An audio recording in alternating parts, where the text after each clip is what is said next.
गुजरात आतंकवाद निरोधक दस्ते एटीएस द्वारा जैश ए मोहम्मद से प्रेरित 5 नए आतंकियों की गिरफ्तारी के बाद एक बेहद चौंकाने वाला खुलासा हुआ है। जांच में सामने आया है कि ये आरोपी किसी बड़े विदेशी नेटवर्क के इशारे पर नहीं, बल्कि डिजिटल दुनिया में मौजूद कट्टरपंथ और नफरत भरे वीडियो देखकर खुद ही तबाही की राह पर चल पड़े थे। पकड़े गए आरोपियों का मुख्य केंद्र पालनपुर और भरूच के मदरसे थे, जहां इंटरनेट और सोशल मीडिया के जरिए युवाओं के दिमाग में देश विरोधी जहर घोला जा रहा था।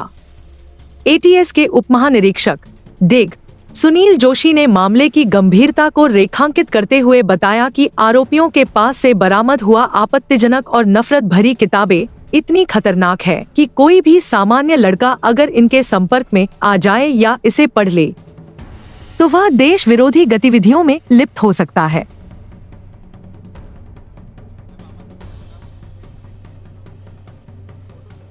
બધાને ખબર છે કે થોડા ટાઈમ પહેલા ગુજરાત એટીએસમાં એક એફઆઈઆર રજીસ્ટર થઈ હતી, જે એફઆઈઆરનો બેકગ્રાઉન્ડ આવો હતો કે ડીવાયએસપી હર્ષ ઉપાધ્યાયને એક બાતમી મળી હતી કે કેટલાક ઇસમો જે છે જે બનાસકાંઠા પાટણના અમુક એરિયાઓમાં રહે છે અને આ જૈશ એ મોહમ્મદના પાકિસ્તાની હેન્ડલર સાથે સંકળાયેલા છે।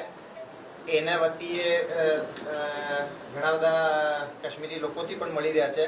સાથે સાથે અહીંયા જૈશ એ મોહમ્મદના જે લિટરેચર છે એનો પ્રચાર પ્રસાર કરી રહ્યા છે।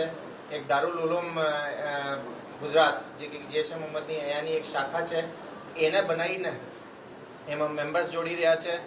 આ રીતની એક બાતમી મળી હતી, જેના ઉપર હ્યુમન ઇન્ટ અને પછી ટેકનિકલ ઇન્ટ જનરેટ કરવામાં આવેલો અને એના પરથી એક એફઆઈઆર કરવામાં આવેલી, જેમાં કે ટોટલ 8 આરોપીઓની અગાઉ અટક કરી હતી અને આ આરોપીઓ વિરુદ્ધમાં યુએપી અને બીએનએસના જુદા જુદા સેક્શન્સમાં એફઆઈઆર રજીસ્ટર કરી હતી। આ 8 આરોપીઓના 14 દિવસના આપણને રિમાન્ડ મળ્યા હતા। આ રિમાન્ડ દરમિયાન પણ આઈઓ દ્વારા ઘણી બધી જે ચીજો છે જે કે પહેલા આપણને એના ટેલિફોનિક પુરાવા મળી આવ્યા હતા। સાથે સાથે એના ઘરોથી જૈશ એ મોહમ્મદના ઝંડાઓ, મૌલાના મસૂદ અઝહરની જે કે જૈશ એ મોહમ્મદનો એક આતંકવાદી છે એની કિતાબો, આ જે 8 આરોપીઓ છે એને દ્વારા જે લખેલ ખતો હતા એના હેન્ડરાઇટિંગમાં હતા, એનો પણ ઓરિજિનલ જે કોપી છે એ લોકો દ્વારા જે ગુજરાતી ટ્રાન્સલેશન કરવામાં આવી રહેલ હતો એ મળી આવેલો। સાથે સાથે જે ટેરર ફંડિંગના નામે એ જે અહેમદ અને ઇબ્રાહીમના જે પૈસા મળ્યા હતા એમાંથી જે બાકી રહેલી 1,30,000 રૂપિયાની પણ રિકવરી કરવામાં આવેલી।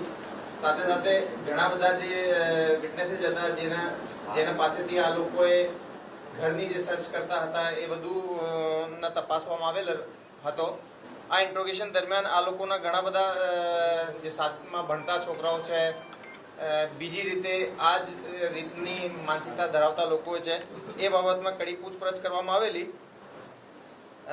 મેનલી બેસિકલી 2-3 ટીમ્સ મોટાભાગે બનાવવામાં આવેલી, જેમાં ડીવાયએસપી જે એસએલ ચૌધરી છે એ ઇન્વેસ્ટિગેશનને લીડ કરતા હતા અને ડીવાયએસપી હર્ષ ઉપાધ્યાય છે એ ઇન્ટ્રોગેશન ટીમને લીડ કરતા હતા।